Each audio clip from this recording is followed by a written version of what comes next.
most SEC fans get on the Paul Finebaum show by just calling in.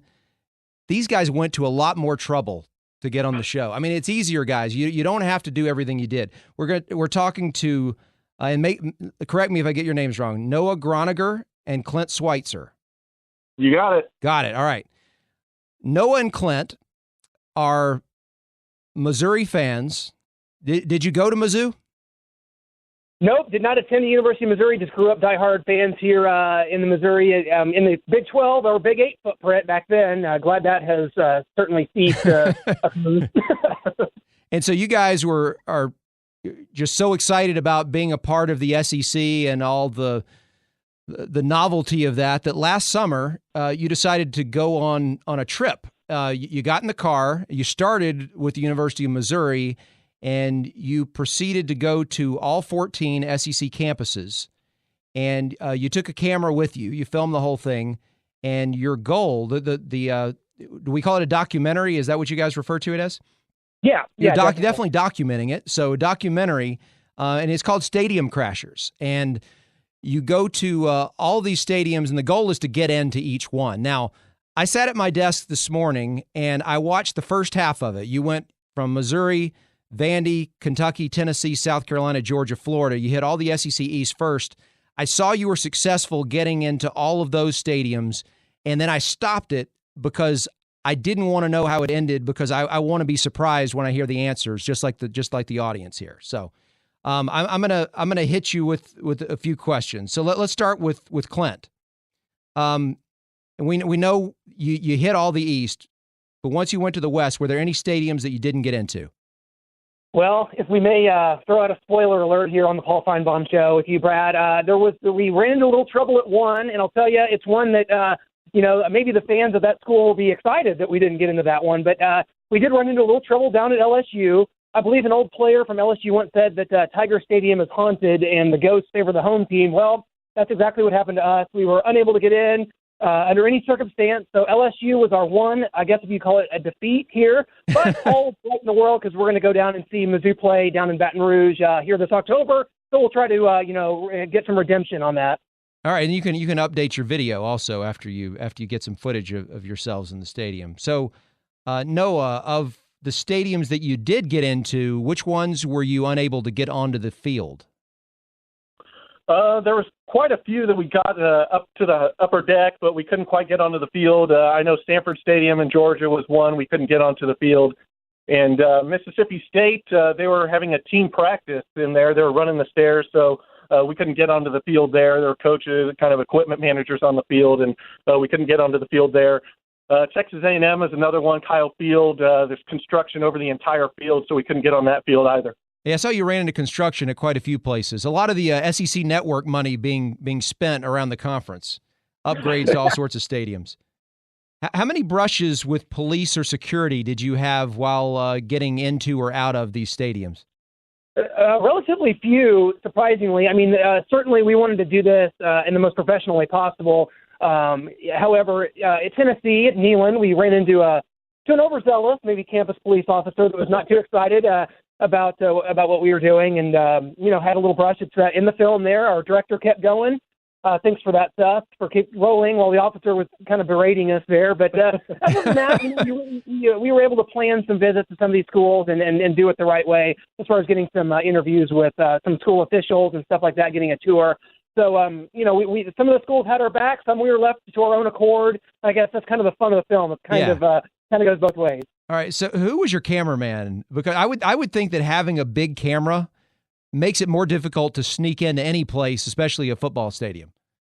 Well, we had a very small skeleton crew on this thing. Our budget is, of course, very small, but we wanted to document this for the good of the SEC and the good of America, really. But our director was actually my little brother, Seth Switzer. He's a 16-year-old aspiring film student, and we tabbed him for that reason, knowing that he would be fearless and going in here and getting these shots, regardless of police involvement or looky-loos or anything like that. And he did just a great job getting not only shots of the stadiums, but just some of the beautiful shots of the South along the way.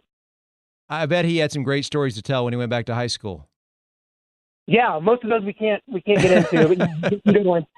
So what gave you guys the idea to do this, Clint? It really all started when Missouri joined the SEC back in 2012. Being a part of this conference is always something that's been a dream come true to me as a Missouri fan. Never really enjoyed the culture of the Big 8, Big 12. I mean, yeah, there's a lot of rivalries there, but when Missouri joined the SEC, it was a dream. And I'd always been into going to visit other football stadiums. And once that happened, once that connection was made, and Missouri's in the SEC now, it just clicked right into place. It was something that I immediately put into action. It took a couple years to get it together. We were finally able to do it, and thank goodness, because if anything we want people to take from this, what Missouri fans and the reverence we have for this conference, just being a part of it. Like I've told someone else, it's like being with the hot chick at prom, man. You at least look cool by proxy, right? This is the Paul Finebaum Show. I'm Brad Edwards filling in for Paul. We're talking with Noah Gronniger and Clint Switzer, two Missouri fans who took a trip last July around the SEC and tried to get into every stadium and look to have a good time doing it. Their documentary is called Stadium Crashers. Noah, for better or worse, what was your biggest surprise involving the SEC stadiums?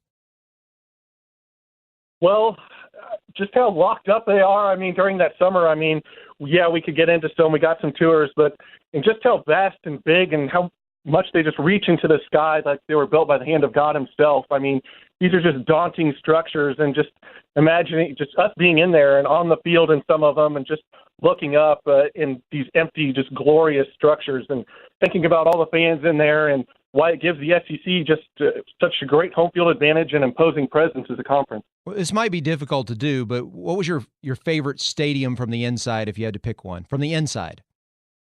I'd probably have to go with Ben Hill Griffin Stadium, Florida. I mean, including the outside, you go to it, you see the palm trees on either side of the walkway leading right up to the stadium. It's so beautiful. You walk inside, the orange and blue, the slogans there, welcome to Gator Country, this is the swamp. It was just a beautiful sight inside Florida. Clint, your favorite stadium from the outside?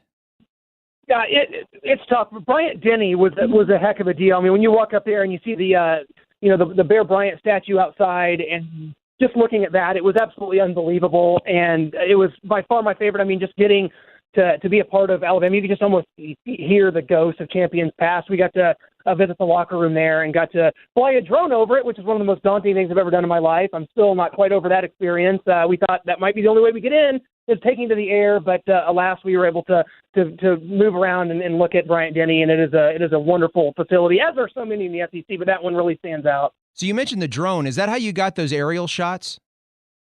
Yeah, absolutely. We had seen the movie Draft Day with Kevin Costner, and we already had the project underway, and we're like, we have to get this. I have to get a shot of every one of these in the SEC. So it kind of fell into place right before we left. We had to learn to fly it, crashed it the very second we took it off, and then from there had to learn how to fly it over SEC football stadium. So that was a daunting task, to say the least, but I think it makes the film look a lot better and gives it makes it stand out. Certainly. Yeah, actually, those were really cool shots flying over each stadium, and I couldn't figure out how you did it. It was obvious you didn't have a helicopter with you, or you wouldn't have been traveling everywhere by car. But yeah, that was I thought one of the cooler parts of the documentary. Those were nice looking shots. So, which campus did you like the most? Not just the stadium. And I realize you didn't walk across every campus from one side to the other, but what campus really jumped out at you as the most attractive? The campus, not the women. Not the women. Never mind. Yeah, that leaves Florida out.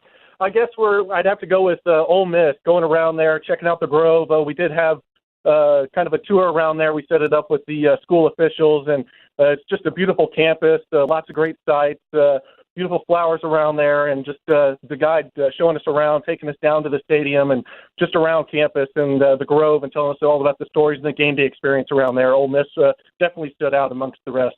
All right, and the most important question, a year has now passed since you did this. How has this changed your lives?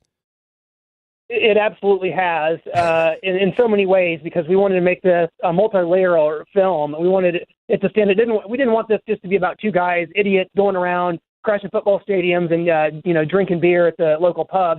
We wanted it to be about chasing your dreams, finding a passion, and going after it no matter what the obstacles are. I mean, I think non-fans and fans alike will enjoy this film because it is about a couple guys that broke the norms, that did not, the societal norms were not necessarily a part of our lives. we like to go and do these things, and we feel like our lives are enhanced by these experiences. And I would just urge anybody to, if they see this, hopefully it inspires people to go and do things similar to this, hopefully with obviously with nothing, with regards to law enforcement or breaking any laws, don't do that. But we just hope it's an inspiring experience for people. Well, I thank you guys for doing it and for sharing it with us. Where can people find the video if they want to see it? Guys, the DVD is available right now, the Special Collector's Edition with lots of bonus features available on our website, stadiumcrashers.com.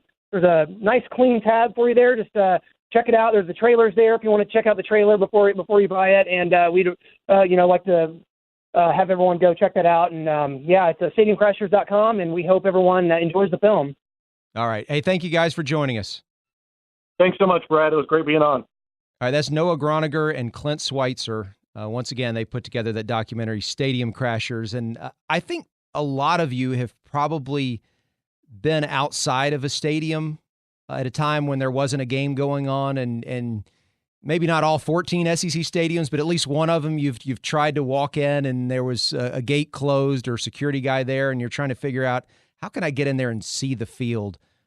They did this 14 stadiums, and it was there's some really funny parts to it as well. So check that out if you'd like to.